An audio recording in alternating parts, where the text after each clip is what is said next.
Hello everyone, कैसे हैं आप सभी लोग। स्वागत है आप लोगों का एक और बहुत प्यारी वीडियो में। आज हम करने वाले हैं पॉलिटिकल साइंस का चैप्टर नंबर 3, जिसका नाम है कंटेम्पररी साउथ एशिया, समकालीन दक्षिण एशिया। अच्छा, अगर आपको इस वीडियो की शॉर्ट फॉर्मेट देखना है एनिमेशन फॉर्म में, तो इस आई बटन पर क्लिक करें, वहां पे आपको प्रॉपर वीडियो मिल जाएगी। ये जो वीडियो है ये वन शॉट सीरीज का पार्ट है, जिसमें हम तसल्ली से जो है चैप्टर्स को कंप्लीट करने वाले हैं। तो आइए बिना टाइम वेस्ट करे स्टार्ट करते हैं पॉलिटिकल साइंस का one shot contemporary south Asia, समकालीन दक्षिण एशिया। अच्छा, मेरा सबसे पहले आप लोगों को सवाल है, व्हाट इज साउथ एशिया? आखिर भैया भैया भैया ये साउथ एशिया है क्या? साउथ एशिया में कितनी कंट्रीज आती हैं? तो साउथ एशिया में पहले आती थी 7 कंट्रीज, अब बाद में बढ़ गई 8 हो गई। 7 कंट्रीज कौन कौन सी थी? तो भैया 7 कंट्रीज थे इंडिया, पाकिस्तान, बांग्लादेश, श्रीलंका, नेपाल, भूटान, मालदीव्स। ये 7 कंट्रीज जो थी बालको, ये 7 कंट्रीज पहले साउथ एशिया कहलाती थी। साउथ एशिया, देखो साउथ एशिया नाम में ज्योग्राफी छुपी हुई है कि साउथ का एशिया, लेकिन यहां पे साउथ एशिया इस चैप्टर में, क्योंकि हमारे पॉलिटिकल साइंस में पॉलिटिक्स पढ़ रहे हैं हम लोग, तो इस चैप्टर में पॉलिटिकल साइंस के रूप में साउथ एशिया में ये 7 कंट्रीज और बाद में अफगानिस्तान इसमें शामिल हो गई थी, तो वो 8 कंट्रीज शामिल है। सर ये 8 कंट्रीज को कैसे याद करें? कोई ट्रिक विक है क्या? मेरे पास है ना। देखो अफगानिस्तान में ना अफीम बहुत मिलता है, तो इंडिया श्रीलंका हर जगह फेमस है। ठीक है, मुझे क्यों बता रहे हो? क्योंकि अफगान का बहुत माल बैन इन पानेश्री आए क्या? अफगान का बहुत माल बैन इन पानेश्री, कहना क्या चाह रहा हूं मैं, अफगान से अफगानिस्तान, बैन से मतलब का बहुत, तो बहुत से, ठीक है ये तो कुछ भी नहीं है, बहुत से भूटान, माल से मालदीव्स, बैन से बांग्लादेश, इन से इंडिया, पा से पाकिस्तान, एनी से नेपाल, एंड श्री से श्रीलंका। तो अफगान का बहुत माल बैन इन पान श्री। तो भैया ये जो है आपके 8 के 8 कंट्रीज का नाम है जो मिलके क्या बनाते हैं? जो मिलके बनाते हैं साउथ एशिया। ना ना ना ना, जो मिलके बनाते हैं SAARC. Sir what is SAARC? South Asian association. क्या बोला मैंने भैया? एस ए से तो साउथ एशियन ही हो गया, south Asian association for regional cooperation. Sir मैं हिंदी में हूं, हिंदी में से बोलते हैं दक्षिण, दक्षेश, दक्षिण पूर्वी एशियाई राष्ट्रों का समूह। चाहे आप दक्षेश बोलो चाहे आप सार्क बोलो, बात एक ही है, नाम हिंदी इंग्लिश में कहीं भी ले सकते हो, सार्क आसान पड़ जाता है। सर सार्क क्या है आखिर? सार्क तो सार्क जो है भैया, सार्क क्या है? एक संगठन है। क्या भैया? एक संगठन है इन 8 कंट्रीज का। कब बना था? 1985 में बना था। कब बना था भैया? सार्क फॉर्मेशन हुआ था 1985 में। फर्स्ट सार्क समिट जो हुआ था वो ढाका में हुआ था, बांग्लादेश में, वो भी 1985 में हुआ था। और इसके तहत south Asian association for regional cooperation, Dakshesh या सार्क बना। क्लियर है? अब देखो यार, सार्क में ना साउथ एशिया में कौन कौन सी ज्योग्राफिकल चीज आती है, कौन कौन सी जो है पॉलिटिकल चीज आती है। तो पहले एक बार ज्योग्राफी की बात कर लेते हैं, आखिर ज्योग्राफिकल बाउंड्रीज में साउथ एशिया में क्या क्या आता है, आइए देखते हैं। सबसे पहले मैं बात करूं, लोकेशन कहां है भैया? जब छुपा ही हुआ है साउथ एशिया, तो हिमालयास के बाद जितना भी साउथ आता है वो सारा इसमें आता है। ठीक है, तो कैसे ग्लिच हो गया? कोई बात नहीं, ग्लिच होता रहता है। आगे बात करते हैं भैया, वेस्ट में जो है अरेबियन सी, आपको पता होगा। ठीक है, उसके बारे में बात करें, ईस्ट में बे ऑफ बंगाल, बंगाल की खाड़ी है। ये सारी बातें जो है एनसीईआरटी में लिखी हुई है, इसलिए हम इसको पढ़ भी रहे हैं। इसके बाद अगर मैं नेचुरल वेल्थ की बात करूं, तो यहां पे फॉरेस्ट है, मिनरल्स है, रिवर्स है, फर्टाइल लैंड्स है। इसके साथ साथ यहाँ पे जो है डिफरेंट प्रकार के क्लाइमेट्स है, बहुत सर्दी भी है हिमालयाज में और बहुत गर्मी भी है राजस्थान में। इसके साथ साथ अगर इकोनॉमिक एंड स्टैटिक इंपॉर्टेंस की बात करूं साउथ एशिया की, तो बहुत इंपॉर्टेंट है भैया। क्यों? आर्थिक रूप से इसलिए इंपॉर्टेंट है क्योंकि यहाँ पे रिसोर्सेज बहुत ज्यादा है। इसके साथ साथ एग्रीकल्चर इंडस्ट्री, मिनरल्स, ये सारे जो है यहाँ पे बहुत ज्यादा भरपूर मात्रा में पाए जाते हैं इन 8 कंट्रीज में। इसके साथ साथ अगर मैं बताऊं तो भैया ये वर्ल्ड ट्रेड के रूट्स, मतलब चाहे वो इंडियन ओशन हो जैसे मैंने बताया, ठीक है, इसके साथ साथ पैसिफिक ओशन हो, ये सारे ओशन से जो है अपने आप को कनेक्ट करता है। तो ओवरऑल देखा जाए तो ज्योग्राफिकल बाउंड्रीज की बहुत ज्यादा है इन 8 कंट्रीज की, जो अपने आप में एक बहुत बड़ी बात है। वाल को आगे बात करते हैं, आगे बात करते हैं भैया, व्हाई साउथ एशिया इंपॉर्टेंट? आखिर साउथ एशिया इंपॉर्टेंट क्यों है? अभी तो बताया। क्या बताया भैया क्यों इंपॉर्टेंट है? क्योंकि एक जो है ये ग्लोबल ट्रेड का हब मानता है, लोकेशन ये सब, क्योंकि पूरी दुनिया, क्योंकि इनकी जनसंख्या बहुत ज्यादा है, तो ग्लोबल ट्रेड में इन लोगों का योगदान बहुत ज्यादा है, पहली बात। दूसरी बात, China, USA, Russia closely monitor south Asian politics and economy. China हो जाए, रशिया हो जाए, अमेरिका हो जाए, ये साउथ एशिया की पॉलिटिक्स को बहुत ज्यादा देखता है। सर चाइना, चाइना भी तो साउथ एशिया में आता है, तो ज्योग्राफिकली यस पर पॉलिटिकली नो। क्या है कि भैया चाइना ऑलरेडी डेवलपिंग कंट्रीज में आता है और साउथ एशिया में जितने भी ये 7-8 कंट्रीज हैं ये चाइना को कंसीडर नहीं करते, तो चाइना जो है यहां पे इसका हिस्सा नहीं है। अफगानिस्तान 2007 में हिस्सा बना, लेकिन चाइना का मैंने क्या रोल बताया, चाइना जो है इसका हिस्सा नहीं है, साउथ एशिया का पार्ट नहीं है। ठीक है जी, याद रखिएगा। अफगानिस्तान कब बना भैया, 2007 में जो है साउथ एशिया में शामिल हुआ। आगे बात करते हैं भैया, आगे बात करते हैं। चाइना स्ट्रॉन्ग ट्रेड, लोग वही सेम चीज बताया मैंने, चाइना का जो है पाकिस्तान, नेपाल, श्रीलंका और इवन इंडिया के साथ भी जो है ट्रेड अच्छे हैं, नो डाउट, इसमें हम कोई बात नहीं कर सकते। साउथ एशिया ठीक है, हमने पढ़ लिया। अब हम भैया आगे बात करेंगे इंपॉर्टेंट चीज पे, क्या एक एक करके धीरे धीरे स्लोली स्लोली जरा ये पढ़ लेते हैं कि कौन कौन सी कंट्री में कौन कौन से डेमोक्रेसी, मोनार्की या सिविल वॉर, कहां कहां क्या क्या हुआ है, मिलिट्री रूल कहां है, आइए एक एक करके बात करते हैं। पहले शॉर्ट में बात करेंगे, फिर तसल्ली से बात करेंगे। सबसे पहले अगर मैं बताऊं तो सबसे पहले पॉलिटिकल स्टेटस की बात कर लेते हैं।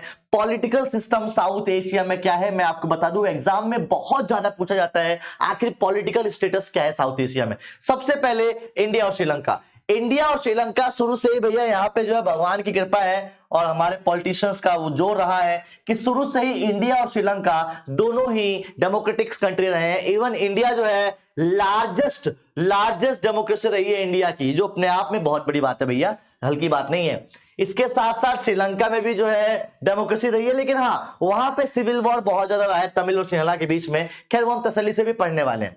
पाकिस्तान की अगर मैं बात करूं, बांग्लादेश और पाकिस्तान दोनों की अभी सुन लो, बांग्लादेश और पाकिस्तान दोनों में जो है बिल्कुल मिक्स रहा है, mix in the sense military rule भी रहा है और इसके साथ साथ डेमोक्रेसी भी रही है। देखो आपको पता होगा बांग्लादेश 1971 में बना पता है ये बात, बांग्लादेश 1971 में बना। शेख मुजीबुर रहमान, अवामी लीग की पार्टी यहां पे जो है जीती, शेख मुजीबुर रहमान यहां पे पहले प्रधानमंत्री बने। इसके बाद जो है कुछ समय तक सब कुछ सही रहा तब तक जब तक शेख मुजीबुर रहमान को मार नहीं दिया गया। मतलब क्या है भैया, 1971 में जो है इंडिपेंडेंट हुआ, शेख मुजीबुर रहमान जो थे यहाँ पे आ गया, जी आ गया। 1975 तक शेख मुजीबुर रहमान तक रहे, उसके बाद 1975 में उनको मार दिया गया, फिर जो है वहां पे मिलिट्री रूल आ गया। तो 71 से लेके 75 तक जो है डेमोक्रेसी रही, उसके बाद मिलिट्री रूल आ गया, फिर बाद में 2001 में जो है वहां पे डेमोक्रेसी आ गई। और अभी आप लोगों को रिसेंटली सुना होगा कि भैया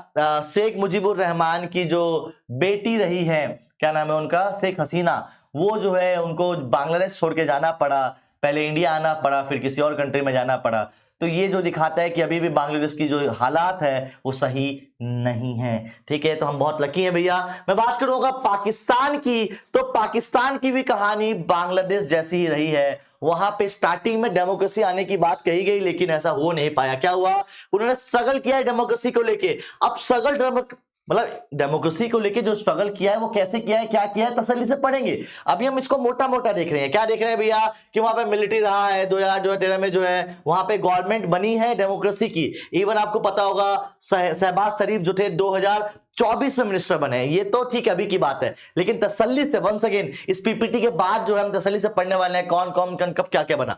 चलिए जी, चैलेंजेस क्या आता है, पॉलिटिकल स्टेबल है पाकिस्तान में, पता है आप लोगों को, टेररिज्म बहुत ज्यादा है, पता है आप लोगों को, इकोनॉमिक क्राइसिस बहुत ज्यादा है, पता है आप लोगों को। ठीक है जी, ये आपका जो है बांग्लादेश पाकिस्तान की बात थी। अब हम बात करते हैं नेपाल की, ये भी शॉर्ट में पढ़ेंगे फिर तसल्ली से पढ़ेंगे। नेपाल हमारी कंट्री के बिल्कुल बगल में है, हिंदू राष्ट्र है। क्या है भैया, नेपाल जो है मोनार्की से डेमोक्रेसी तक बढ़ा है। 2006 के बाद नेपाल में डेमोक्रेसी रही है, लेकिन 2006 से पहले वहां पे राजतंत्र था। ठीक है जी, नेपाल ने जो है मोनार्की से डेमोक्रेसी का रास्ता सफर तय किया है, जो आसान नहीं रहा है। 2022 में पुष्पा, अरे झुकेगा रही साल वाला नहीं है, पुष्पा जो है पुष्प कमल जो है ये जो है यहाँ पे प्राइम मिनिस्टर बनते हैं 2022 में, अभी भी यही है।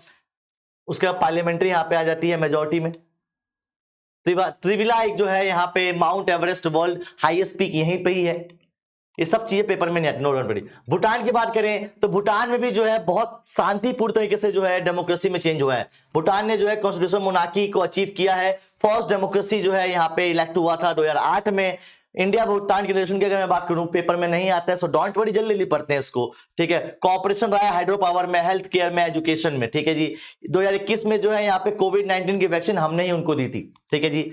आगे मालदीव्स की बात करूं तो वो 1968 में डेमोक्रेसी बन गया, रिपब्लिक एंडिंग यहाँ पे हो गया था, यहाँ पे सुल्तान का राज था, ठीक है जी। आगे बात करते हैं, 2008 में मालदीव जो था फर्स्ट डेमोक्रेटिक प्रेसिडेंशियल इलेक्शन इन्होंने चुन किया था 2008 में। 2008 में ये भी बना है और 2008 में ऊपर भी कहीं मैंने पढ़ा था भूटान में भी। तो मालदीव और भूटान में सेम 2008 में टाइम चला है। पेपर में आता है नहीं आता है, सो डोंट वरी, टेंशन ना लीजिएगा।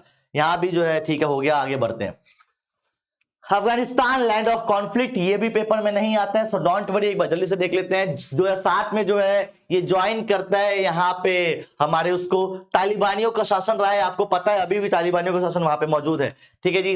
2001 में जो है यूएस यहाँ पे आ चुका था, 2021 में जो था तालिबानियों पे यूएस ने जो है अपना कब्जा कर लिया था, और अभी फिर हाल ही फिलहाल में जो है वो वहां से विड्रॉन भी कर गए हैं तालिबानी, मतलब यूएस आर्मी, ठीक है जी। इंडिया का अगर मैं बात करूं तो भैया यहाँ पे जो है हमने इस वाले अफगानिस्तान में इंडिया ने जो है इन सभी लोगों में जहां जहां हमारे इंडियन फंसे हुए थे अफगानिस्तान में, वहां से बाहर निकाला है, ठीक है। हमने जो है इंसानियत एजुकेशन प्रोग्राम चलाया है उस जगह, ठीक है। आ जाओ आ जाओ, सांस ले लेते हैं सर, सांस के ले लें एक बार, सांस लेके देख लेते हैं कि भैया कौन कौन कंट्रीज में कौन कौन सी चीजें रही हैं। जितना भी मैंने अभी पढ़ाया है वो सारा यहाँ पे आने वाला है। क्या चीज है भैया? सबसे पहले स्टेबल डेमोक्रेसी कहां रही है, जल्दी से बात कीजिएगा, थोड़ा सा रैपिड में पढ़ते हैं। स्टेबल डेमोक्रेसी कहां रही है? इंडिया और श्रीलंका में। अच्छा जी, डेमोक्रेसी ग्रोइंग कहां रही है? तो भैया बांग्लादेश में, नेपाल में, भूटान में, मालदीव्स में, ठीक है जी, जहां पे हमने जो है डेमोक्रेसी को ट्रांसफर किया है। इसके बाद स्ट्रगल ऑफ डेमोक्रेसी, कहां डेमोक्रेसी स्ट्रगल रही है? बांग्लादेश में, पाकिस्तान, बांग्लादेश में भी रही है नो डाउट, पाकिस्तान, अफगानिस्तान और बांग्लादेश में भी रही है, ठीक है जी। अब यहाँ पे पाकिस्तान में मिलिट्री और डेमोक्रेसी दोनों रही है। आइए तसल्ली से पढ़ते हैं पाकिस्तान के बारे में। चलिए जी देखते हैं क्या है पाकिस्तान। तो भैया फॉर्मेशन ऑफ पाकिस्तान, आप सभी लोगों को पता होगा कि 15 अगस्त 1947 को इंडिया पाकिस्तान दो अलग अलग कंट्री बनती है। पाकिस्तान भी यहां पे अलग हो जाता है, ठीक है जी, पता है सभी लोगों को, सबको पता है। अब क्या होता है, जिन्ना जी जो है जल्दी मर जाते हैं। अब जैसे हमारे नेहरू जी थे, जैसे उनको जो है कहीं ना कहीं बहुत ज्यादा कमांड संभाल रखी थी इंडिया की 1960s तक, लेकिन हमारे देश तो लकी रहा है, लेकिन पाकिस्तान यहाँ पे लकी नहीं रहा। जिन्ना जी जल्दी जल्दी मर जाते हैं। उनके मरते ही जो है वहां की पॉलिटिक्स इनस्टेबल हो जाती है। और क्या होता है फिर भैया स्टेबल होने के बाद, जैसे ही जिन्ना जी मरते हैं 1950s के टाइम पे ही मिलिट्री रूल स्टैब्लिश हो जाता है। कौन करता है भैया मिलिट्री रूल वहां पे स्टैब्लिश? सबसे पहले आते हैं जनरल अयूब खा, 1958 से लेके 1969 तक जनरल अयूब खा वहां पे जो है फर्स्ट मिलिट्री रूलर बनते हैं, ठीक है जी। इसके बाद जो है वहां पे अपने आप को फील्ड मार्शल और प्रेसिडेंट दोनों ही घोषित कर देते हैं। खैर 11 साल रूल करने के बाद जो है वहां पे उनके खिलाफ प्रोटेस्ट होता है, उनको गिराने की कोशिश की जाती है और गिरा भी देते हैं। उसके बाद आते हैं जनरल याहिया खान, मतलब एक जनरल गया तो पाकिस्तान दूसरे जनरल की गेंद में आ गया। पहले अयूब खान फिर याहिया खान। तो याहिया खान 1969 से लेकर 1971 तक रहते हैं। सर 1971 में क्यों हार जाते हैं? क्योंकि उसके बाद इंडिया पाकिस्तान वॉर होता है। याहिया खान बुरी तरीके से जो है पाकिस्तान वॉर में हारे जाते हैं, इसलिए उनको हरा दिया जाता है। और फिर पहली बार 9th कहा गया, आ जाओ जी, फिर पहली बार 1971 में भुट्टो जी, जुल्फिकार अली भुट्टो के नेतृत्व में 1971 to 77 पहली बार पाकिस्तान में जो है एक डेमोक्रेसी सरकार बनती है। जुल्फिकार अली भुट्टो के नेतृत्व में फर्स्ट प्राइम मिनिस्टर बनते हैं। सर फर्स्ट, अभी तक तो मिलिट्री थे भैया, इसके बाद ये पहले बनते हैं वजीर आजम। इसके बाद ये चलाते हैं अच्छे तरीके से, लेकिन 1977 में दोबारा से एक जनरल आ जाते हैं, जनरल जियाउल हक, और दोबारा से जो है मिलिट्री को अपने कंट्रोल में लेते हैं और इनको मार भी देते हैं। जी हाँ, कितनी बुरी बात है, मतलब देश के प्रधानमंत्री को मार दिया जाता है। पावर भैया सत्ता का रूप है। तो भैया यहाँ पे जो है जुल्फिकार अली भुट्टो को मार दिया जाता है और यहाँ पे अपने कंट्रोल में कर लिया जाता है जियाउल हक द्वारा। इसके बाद जो है वो भी 11 साल, भाई साहब 11 साल पाकिस्तान पे कंट्रोल करते हैं, इलेक्शन को हमेशा डिक्लाइन करते हैं, और यहां से जो है पाकिस्तान की बुरे दिन तो खैर स्टार्ट ही हो चुके थे नो डाउट, ठीक है। इसका अगर हम बात करें तो भैया ये मारे जाते हैं प्लेन क्रैश में, अगर ये मारे नहीं जाते तो शायद कुछ और होता। प्लेन क्रैश में मारे जाते हैं और फिर पाकिस्तान में दोबारा से कौन आता है? जी हाँ, यहां पे देखा जाए तो 1990 मतलब 10 सालों तक जो है पॉलिटिक्स इनस्टेबल रहती है, कुछ ज्यादा खास होता नहीं है, लेकिन फिर भी जुल्फिकार अली भुट्टो की बेटी आती है। कौन भैया आ जाएगा? Yes, Benazir Bhutto. Plane crash में मारे जाने के बाद जुल्फिकार अली भुट्टो की, है ना, जुल्फिकार अली भुट्टो की बेटी बेनजीर भुट्टो आती हैं और वो जो है पाकिस्तान की कमान संभालती हैं। तो ये याद करना बड़ा आसान है कि 1971 से लेकर 77 तक किसकी? जुल्फिकार अली भुट्टो की डेमोक्रेटिक सरकार। उसके बाद 88 से लेके 99 तक ना ये 10 साल दिख रहे हैं आपको, लेकिन 88 में पहली बार 5 साल के लिए पाकिस्तान पीपल्स पार्टी जुल्फिकार अली भुट्टो की बेटी बेनजीर भुट्टो देश के प्रधानमंत्री के रूप में आती हैं। फिर नवाज शरीफ आते हैं, दिख रहा होगा आपको ईयर, यहाँ पे कोई टेंशन नहीं है, ठीक है जी। आपको बस ये 88 याद रखना है और ये 99 याद रखना है, ठीक है जी। आगे बात करते हैं। बेनजीर भुट्टो जो है फर्स्ट फीमेल प्राइम मिनिस्टर बनती है पाकिस्तान की, जो बहुत बड़ी बात है, बहुत बड़ी बात है। इनको 2 बार हटाया जाता है, ये भी एक बड़ी बात है। नवाज शरीफ भी आते हैं उसके बाद। तो आप देख सकते हो भैया यहाँ पे इजी डेट लग रही है, लेकिन इसके बाद दोबारा से, अरे भैया कितनी बार, अरे होता रहेगा भैया, दोबारा से जो है मिलिट्री रूल आ जाता है परवेज मुशर्रफ में, ठीक है। अब यहाँ के बाद जो है आपका मतलब ज्यादा इंपॉर्टेंट है नहीं, मतलब नवाज शरीफ तक ठीक है, ठीक है, इसके बाद ज्यादा इंपॉर्टेंट है नहीं। तो भैया नवाज शरीफ को हटा दिया जाता है 2001 में जो है, और through Nawaz Sharif declare himself president in 2001। कौन? परवेज मुशर्रफ। परवेज मुशर्रफ जो थे 2001 में अपने आप को खुद प्रेसिडेंट घोषित कर देते हैं। क्लियर है, क्लियर है, क्लियर है, बस ठीक है भैया। 2007 में उनको मार दिया जाता है। यहां तक इंपॉर्टेंट, इसके बाद इंपॉर्टेंट है नहीं, ठीक है जी, कोई टेंशन नहीं है। इसके बाद तो जी ये कुछ भी इंपॉर्टेंट नहीं है, तो बस मैंने दे दिया 2003 में कौन बनता है, 2018 में कौन बनता है, 2024 में कौन बनता है, आज के टाइम पे कौन है, ये सब इंपॉर्टेंट। इमरान खान सुन ला होगा आपने, ठीक है, क्रिकेटर जो थे। अब यार इनको याद करना बड़ा मुश्किल है यार। मुश्किल है क्या? मुश्किल है क्या? आओ तुम्हें देता हूं याद करने का तरीका। JZBNMINS, क्या बोला मैंने? JZ जिसे बोलते हैं, BNM और NIS, क्या है भैया? जे से क्या बनता है? जिन्ना। सबसे पहले जिन्ना जी आते हैं, उसके बाद अयूब खान, याहिया खान, JAY, जे हो गया। उसके बाद जेड, जुल्फिकार अली भुट्टो, जियाउल हक, जेड हो गया। इसके बाद बेनजीर भुट्टो, नवाज शरीफ, BNM, मुशर्रफ, ठीक है। उसके बाद नवाज शरीफ, उसके बाद फिर परवेज, इमरान खान, बस खत्म। इसके बाद तो याद करने की जरूरत ज्यादा है भी नहीं। फिर भी लास्ट में कौन है? शहबाज शरीफ, ठीक है। ये जो है आप लोगों के बंदे हैं जो आपको याद रखना है। 2001 तक याद रखो, ठीक है। नवाज शरीफ तक याद रखो, और कोई याद रखने की जरूरत नहीं है। परवेज मुशर्रफ तक भी याद कर सकते हो आप, ठीक है जी। अब सवाल आता है आखिर क्यों पाकिस्तान में जो है मिलिट्री रूल और डेमोक्रेसी का मिला जुला रोल रहा है। आइए देखते हैं कि इशू क्या है आखिर पाकिस्तान में। की इशू सबसे पहला पॉलिटिकल इनस्टेबल है, सिंपल सी बात है भैया। जहां पे राजनीति इनस्टेबल होती है इतनी ज्यादा, तो वहां पे इकोनॉमिक क्राइसिस बहुत ज्यादा आता है, मिलिट्री का बहुत ज्यादा कंट्रोल होता है, इकोनॉमिक क्राइसिस आता है, पब्लिक मतलब ऑब्वियस सी बात है भैया। यहाँ पे ना ऐसा नहीं हुआ है कि सिर्फ जनता, सिर्फ मतलब सरकार ही पागल रही है, मतलब पागल वर्ड यूज करना सही नहीं है, पर फिर भी वहां पे जनता और सरकार दोनों का जो है लेवल सही नहीं रहा है। दोनों कहीं ना कहीं यहाँ पे एंगर रहते हैं, ठीक है जी। अब सवाल यह है कि आखिर क्यों पाकिस्तान में जो है डेमोक्रेसी स्टेबल नहीं हो पाई। आखिर क्यों पाकिस्तान में डेमोक्रेसी स्टेबल नहीं हो पाई? इसके पीछे की वजह क्या है? एक तो भैया रिलीजियस भी थे, जितने भी क्लर्जी वर्जी होते हैं, ठीक है, धर्म गुरु जो होते हैं, ये अपने आप को समझते हैं कि अगर हम रहेंगे तो सही रहेगा, अगर डेमोक्रेसी रहेगी जनता का रूल रहेगा। तो जनता का रूल वो चाहते नहीं थे क्लर्जी लोग। इसके साथ साथ मतलब मैंने यहाँ पे आंसर दिया है A4 इन द सेंस, देखो अल्लाह, देखो मैं बड़ा किसी भी धर्म को बड़ी रिस्पेक्ट करता हूँ, ठीक है।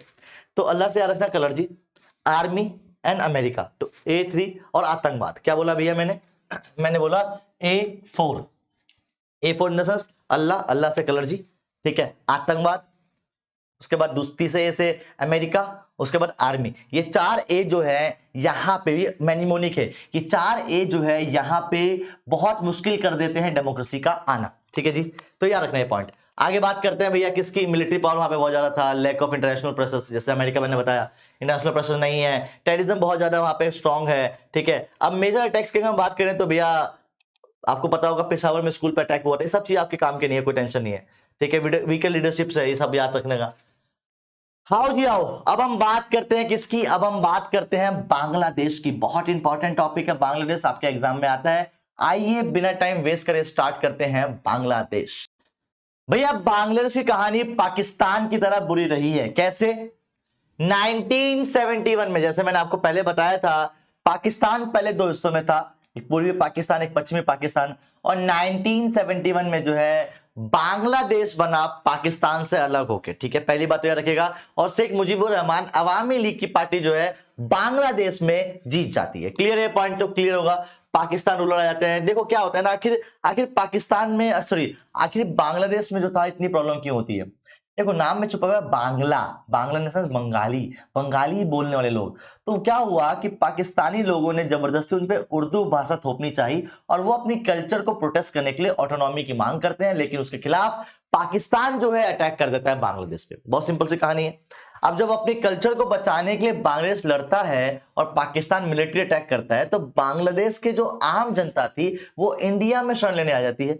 उस वक्त जो थी हमारे देश की प्रधानमंत्री थी इंदिरा गांधी जी, वो क्या करती हैं, वो जो है एक मिलिट्री एक्शन ले लेती हैं। इसके बाद इंडिया पाकिस्तान वॉर होता है और इंडिया जो है जीत जाता है।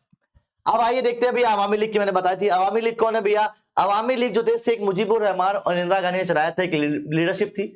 अवामी लीग मतलब इंदिरा गांधी का क्या रोल था? इंदिरा गांधी का बैकएंड पे रोल था, उन्होंने बहुत ज्यादा सपोर्ट किया था शेख मुजीबुर रहमान को, ठीक है जी। 1971 में जो है बांग्लादेश आजाद हो गया, कॉमन बैट। अब अवामी लीग जो थी जब आजाद कुछ को देंगे, ये जो सबसे बड़ी दिख रही है, तो अवामी लीग जो है जीत जाती है और पाकिस्तान में जो है याहिया खान के पावर को रिफ्यूज कर देती है। सर ये क्या सीन समझाओगे आप?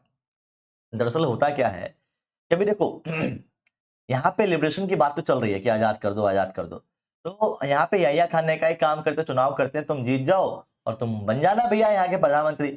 और क्या होता है, अवामी लीग इतना जीत जाती है कि वो मेन पाकिस्तान की प्रधानमंत्री बन जाती है, मतलब बन सकती है, पर उसको हरा दिया जाता है। और याहिया खान जो है उनको भी जेल में डाल देते हैं। किसको? शेख मुजीबुर रहमान को। ये वाली बात बताना चाह रहा है, ठीक है। तो यहाँ पे जो है रेन ऑफ टेरर, एक आतंक का साया स्टार्ट हो जाता है। अगर आप हिंदी इंग्लिश में कंफ्यूज हो तो आपको पीडीएफ मिल जाएगी, डोंट वरी।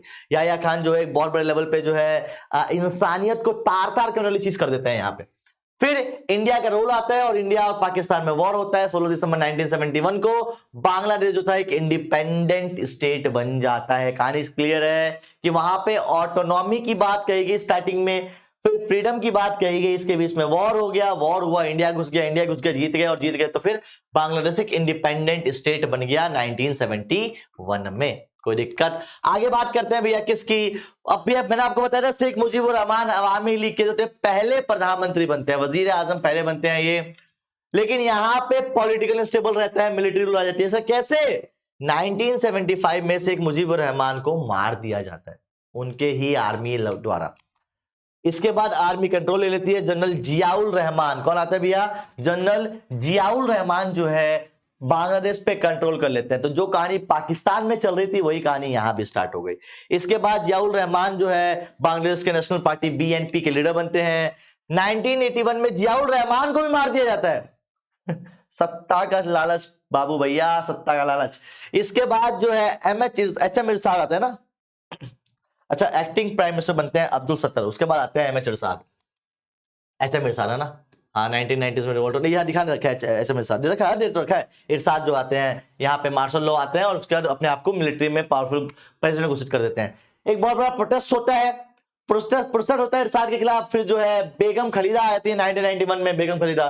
फिर डेमोक्रेटिक एरा चलता रहता है, कोई टेंशन नहीं है। फिर शेख हसीना, याद है ना, शेख हसीना इतने सालों से जो है अवामी लीग की लीडर बनती हैं। आज भी 2024 में यही थी, बेगम खलीदा आती हैं 2024, शेख हसीना दोबारा आती हैं, तो अवामी लीग दोबारा आता है और अभी जो है शेख हसीना को वहां से हटा दिया जाता है। तो कहानी तो बांग्लादेश की बड़ी खतरनाक है, पेपर में आता है इसकी स्टोरी। अगर मैं बात करूं इंडिया और बांग्लादेश के रिलेशन की, तो इंडिया और बांग्लादेश का रिलेशन दो हिस्सों में बना हुआ है, एक पॉजिटिव और एक नेगेटिव। भैया इंडिया और बांग्लादेश के रिलेशन एग्जाम में बहुत ज्यादा पूछे जाते हैं, इवन आपके प्री बोर्ड में भी आया होगा। क्या है भैया? सबसे पहले इंडिया और बांग्लादेश जो था शेयर करता है 4000, ऑलमोस्ट 4000 किलोमीटर का एरिया शेयर करता है, ठीक है जी। इंपॉर्टेंट है ये, इंपॉर्टेंट भी है, कॉम्प्लेक्स भी है। कैसे भैया?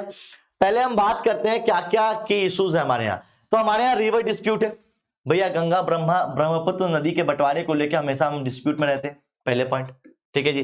दूसरा, वेस्ट बंगाल में जो है, बे ऑफ बंगाल में इनलीगल इमिग्रेंट्स, भैया जितने भी जो है जैसे बोलते हैं शरणार्थी, जितने भी शरणार्थी हैं या तारों के नीचे घुस के आए हैं, उनकी पहचान करना एक बहुत बड़ा टास्क बन जाता है, ये दूसरी प्रॉब्लम। तीसरा, टेररिस्ट, भाई सब टेररिस्ट कैंप बांग्लादेश में लगता है, असर इंडिया में पड़ता है। तो भैया यहाँ पे टेररिस्ट अटैक, टेररिस्ट जो पना है वो बांग्लादेश में बहुत ज्यादा देखने को मिलती है, वो इंडिया को कहीं ना कहीं अच्छा नहीं लगता। इसके बाद जो है ये कुछ ऐसी चीजें यहाँ पे बहुत ज्यादा जो है डिस्प्यूट है, परफेक्ट। आगे अब इस इंसर्जेंट ग्रुप पे आता है यहाँ पे, जैसे यूएफएलए। यूएफएलए क्या मतलब, बेसिकली बहुत सारे ऐसे ग्रुप्स हैं जो लड़ाइयां करती हैं, जैसे रोहिल्ला ग्रुप था एक, ये भी रखा होगा यहाँ पे, आएगा कहीं, ये ना रोहिल्ला रेफ्यूजीज, इनके खिलाफ भी बहुत सारा जो है इंडिया में प्रोटेस्ट चलता है। सर ये सब इंपॉर्टेंट है क्या? ये तीन इंपॉर्टेंट है, इसके बाद तो कुछ ज्यादा इंपॉर्टेंट है नहीं, तो टेंशन मत लो, ठीक है जी, ये सब पेपर में नहीं आ रहा।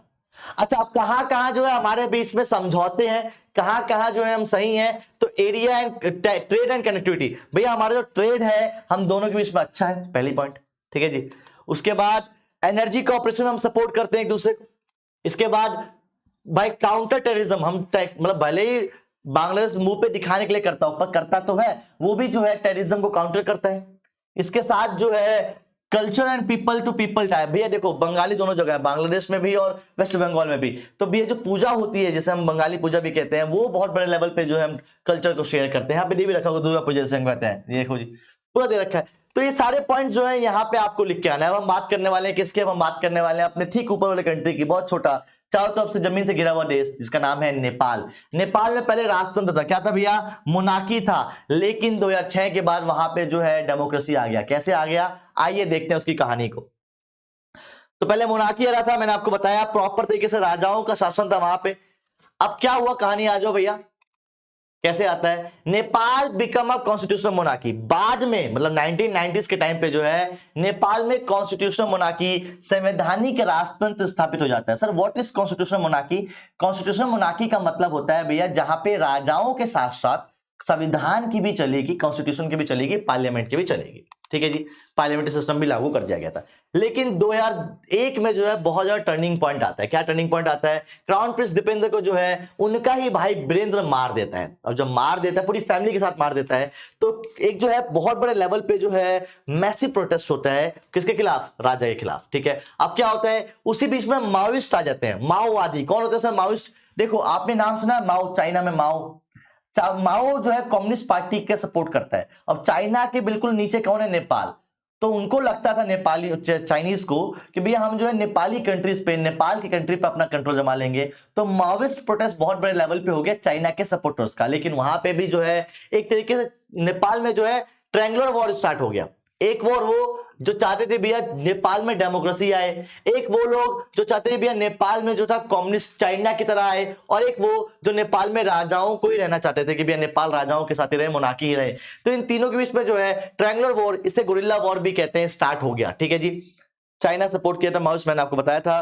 पीपल रेवोल्यूशन स्टार्ट हुआ 2005-2006 में। 2005 में बहुत बड़े लेवल पे राजा ज्ञानेंद्र के खिलाफ जो है प्रोटेस्ट स्टार्ट होता है। राजा ज्ञानेंद्र मजबूरी में जो है उनको दोबारा से जो है कॉन्स्टिट्यूशनल मोनार्की स्थापित करनी पड़ती है, और एक पार्टी बनती है SPA. SPA in the sense 7 party alliance, जिसमें राजा के, माओइस्ट के और डेमोक्रेसी के सभी लोगों की सोच को मिला के 7 पार्टी अलायंस बनती है एसपीए सरकार।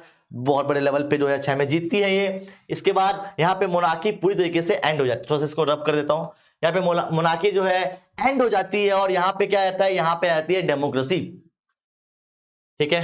2008 में डेमोक्रेसी में 600 मेंबर इलेक्ट किए जाते हैं। 2015 में जो है यहाँ पे डेमोक्रेटिक रिपब्लिक बन जाता है। पेपर में बहुत ज्यादा पूछा जाता है कि आखिर नेपाल में डेमोक्रेसी कब आती है, 2015 में आता है, याद रखिएगा, ठीक है जी। इसके बाद रिसेंट डेवलपमेंट, आज के टाइम पे जो भी डेवलपमेंट है ये आप पढ़ लेना, पर पेपर में नहीं, जैसे केपी शर्मा के बारे में कुछ भी पेपर में नहीं आता, सो डोंट वरी, मैंने दे दिया है।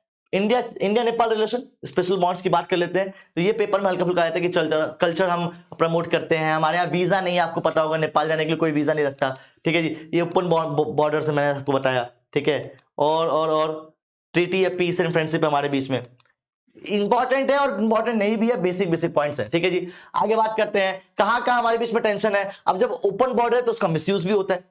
इसके साथ साथ जो है चाइना जो है ज्यादा, वो चाइना से ज्यादा इन्फ्लुएंस हो रहा है इंडिया के मुकाबले, ये भी कहीं ना कहीं प्रॉब्लम की बात है, ठीक है जी। इसके साथ साथ इकोनॉमिक डिपेंडेंस, भैया उनकी इकोनॉमी कहीं ना कहीं हम पे डिपेंडेंट होती है। आप देखो बहुत ज्यादा लेवल पे आप देख सकते हो नेपाली लोग आए होते हैं, तो ये भी एक प्रॉब्लम होती है, ठीक है। अब उसका कल पानी डिस्प्यूट था, कंट्रोवर्सी में आप क्लेमिंग था कि भैया एक जगह जो हमारी होगी, तो उस पर डिस्प्यूट था। पेपर में आता है, नहीं आता है पेपर में भैया, इंडिया नेपाल रिलेशनशिप नहीं आता है, सो इतना दिमाग लगाने की जरूरत नहीं होगी। अब हम बात करते हैं किसकी, आएगा भैया, अब आएगा श्रीलंका, आएगा क्या, अरे अभी भी क्या है कॉपरेशन कर लोगे ना, ट्रेड इकोनॉमी हमारा वो है, ये सब तो हो जाएगा यार, इसमें क्या ही है।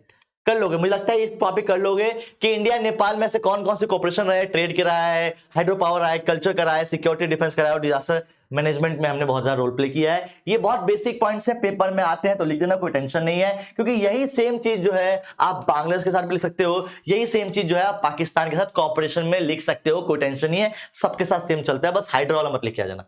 ठीक है जी, आगे बात करते हैं भैया किसका, श्रीलंका का। श्रीलंका, रावण के लंका, श्रीलंका।